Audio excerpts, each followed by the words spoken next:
In this video, we will see what is meant by Python.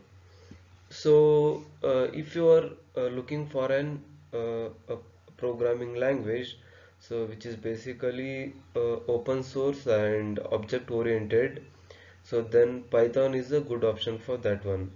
So, in this video, we will discuss the same. So, what is meant by Python and how it is formed and who has developed it first. Then we will see some of the basics for Python. So basically Python is an object-oriented programming language. So we'll discuss more on this in the next slides.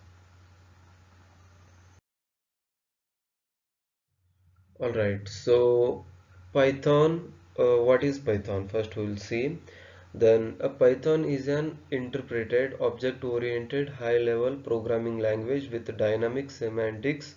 Its high-level built-in data structures combined with dynamic typing and dynamic binding make it very attractive for rapid application development. So as well as for use as a scripting or glue language to connect existing components together. So the points which I have highlighted here gives the particular meaning of Python.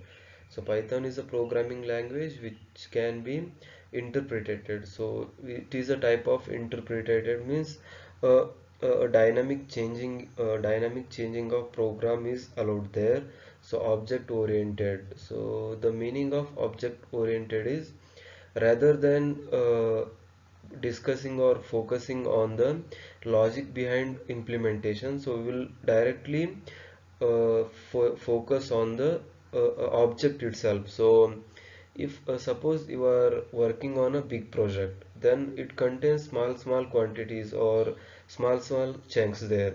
So if you have a big team, then you will be assigning a small work to a small team. Okay, so then there comes the picture of object oriented programming, where there is no need to bother about the whole code. So whatever has given to you, you just have to make the work which is related to that particular object there. So like the program will be divided into chunks, and only that particular chunks a particular team has to develop, and it can be arranged with the whole program. So object oriented means rather than focusing on the procedure of that programming, like in C, it is a procedural language where we will be focusing on the procedure rather than the object. So it is a object oriented means it will be easy for us to implement.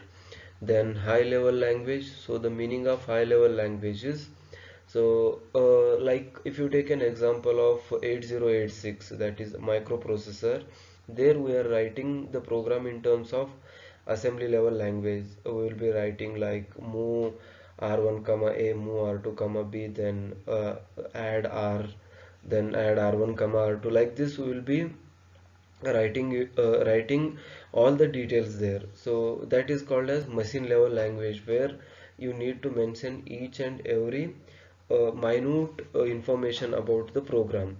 But the languages which are similar to English language are called as high level languages. So if you see an Python program, then it is almost similar to English. So it is like scripting in English itself, but we will be using just some variables, some loops and some libraries. But rather than that, it is similar to the English itself. So that's why it is called as high level language.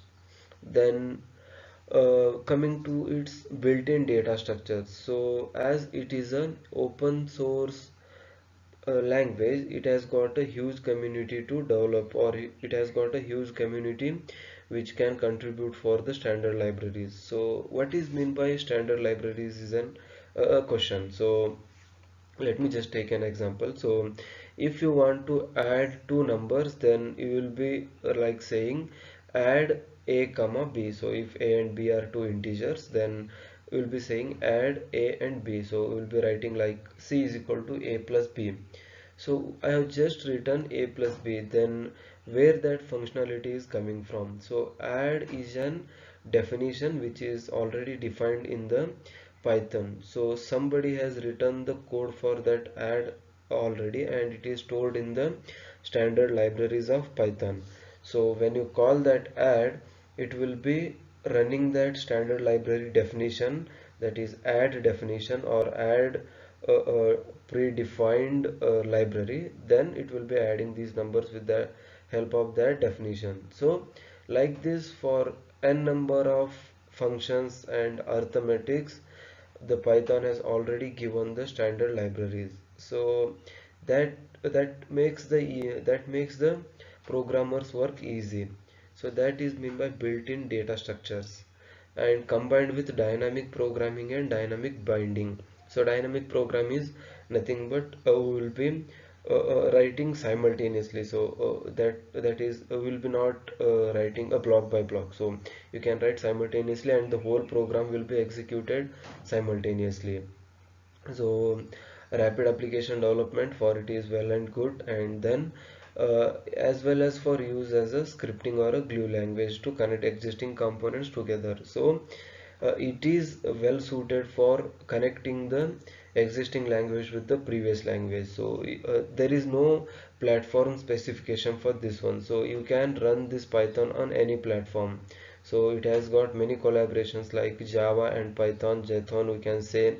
So with Perl, with Ruby, with C, with Pascal, so it has got many collaborations, that I can say implementations. So that those are just the modifications. So they are merging Pascal and Python and creating some other new thing which is better than Python as well as the Pascal.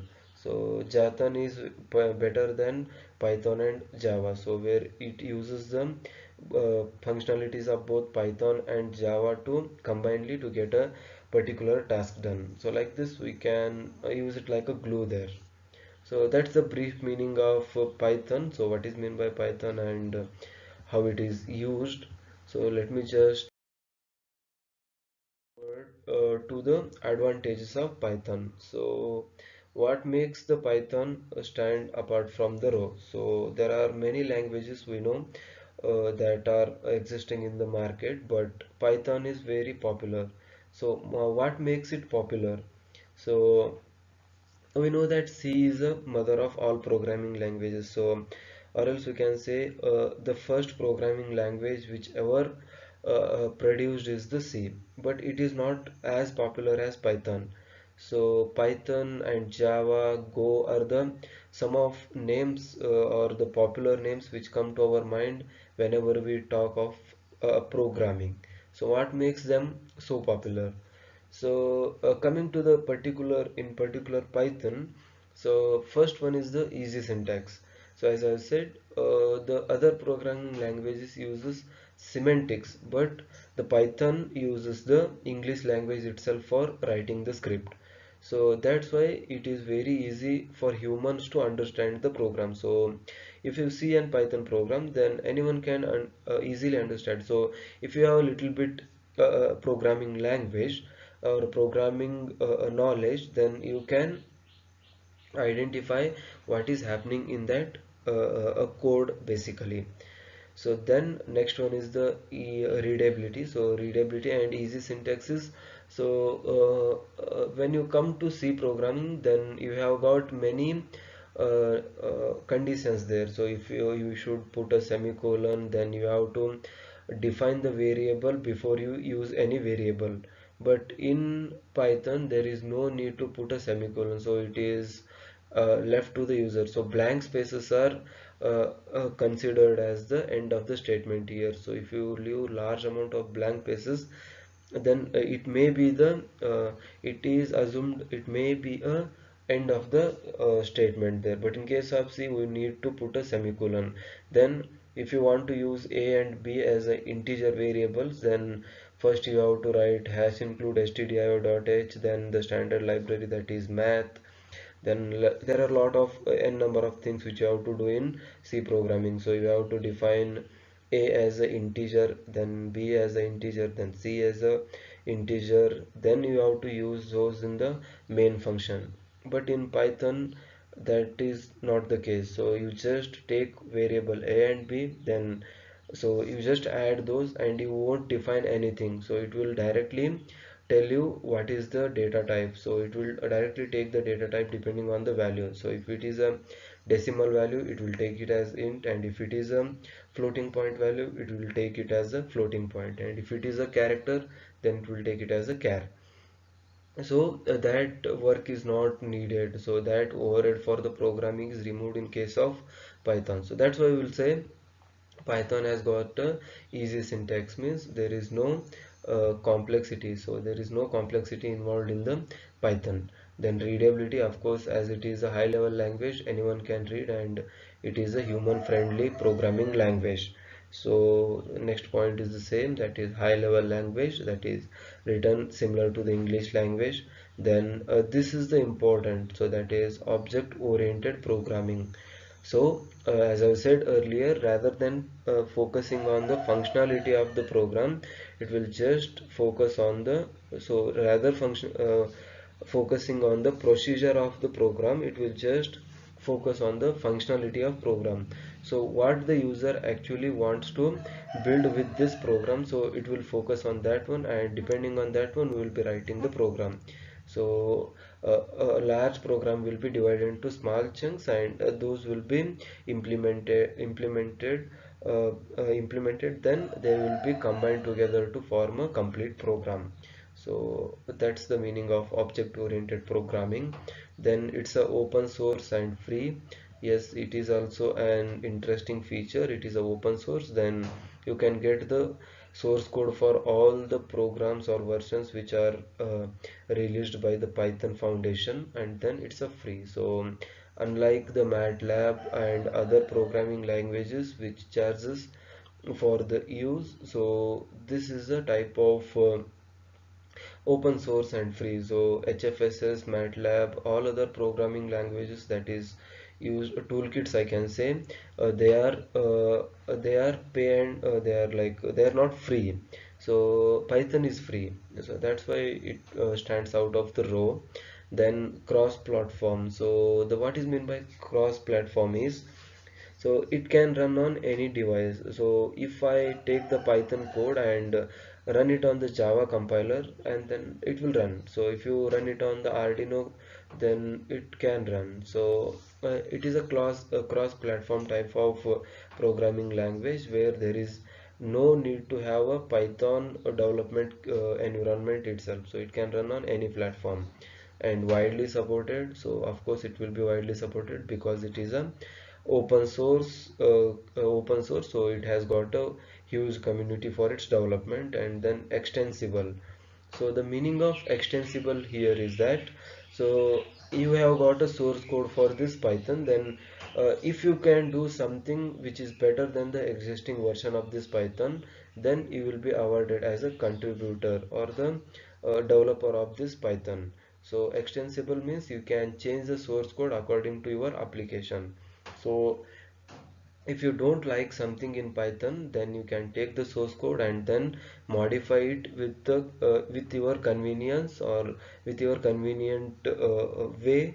In your own way you can modify the Python program and then use it for your application. So there is no restriction on you that you should use like this only. So you can modify the code. So that's why it is called as open source programming. So that's all about the advantages of Python. So rather than this, there are n number of other advantages, I can say, but they are not important, so that's why I have not listed. So I hope you like this video and found it useful. So if you are new to the channel, please guys hit the like button and subscribe the channel for more updates. And thanks for watching.